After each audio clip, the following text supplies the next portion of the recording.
Hello bachcho, let's see this question. The question says, assertion A, somatic embryos can be induced from any cell in plant tissue culture.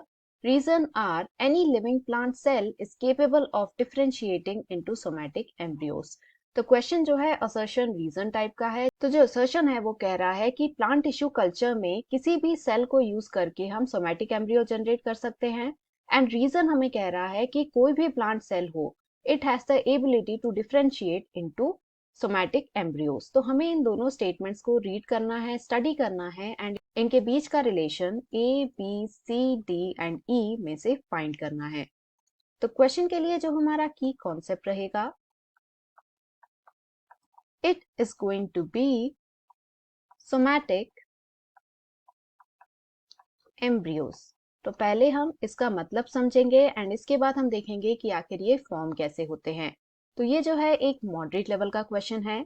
सो जो somatic embryos हैं, these are basically non zygotic embryos, यानी ऐसे embryos जो कि zygote formation से नहीं बनते हैं, रैदर ये ऐसी सेल्स के फ्यूजन से बनते हैं जो कि जर्म सेल नहीं होती है। तो आखिर ये फॉर्म कैसे होते हैं? तो हम कोई भी लिविंग सेल ने, any living cell of a plant, तो it has the property of totipotency in it, यानी all the cells of a plant are totipotent, that is they can differentiate into other cells जो कि different type की होंगी from the original cell. तो ये जो property है of a cell is called as the totipotency, जो कि हमें हर प्लांट सेल में देखने को मिलेगी।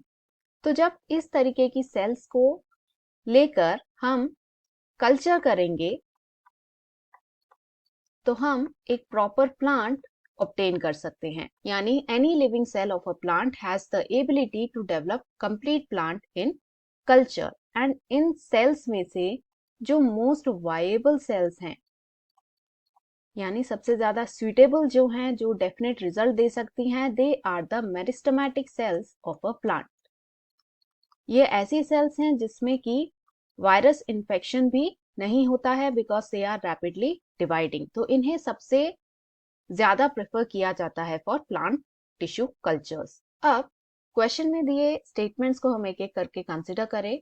तो असर्शन कह रहा है somatic embryo can be induced from any cell in plant tissue culture. तो ये बिल्कुल करेक्ट है, जैसा हमने यहाँ पे देखा कि any living cell of a plant can be taken. Reason कह रहा है कि any living plant cell is capable of differentiating into somatic embryos. तो ये भी बिल्कुल करेक्ट है, जैसा हमने यहाँ देखा कि सभी में टोटीपोटेंट होने की एबिलिटी होती है, यानी ये डिफरेंशिएट करके बाकी सेल टाइप बना लेंगे। तो कल्चर करके हमें प्लांट मिल सकता है वाया सोमैटिक एम्ब्रियो डेवलपमेंट, यानी जो रीजन है that is correct and also the proper explanation for the assertion. तो ये कॉम्बिनेशन हमें देखने को मिल रहा है इन ऑप्शन ए। तो यही रहेगा हमारा final answer, that is both A and R are true and R is the correct explanation of A. Hope you understood it well. Best of luck.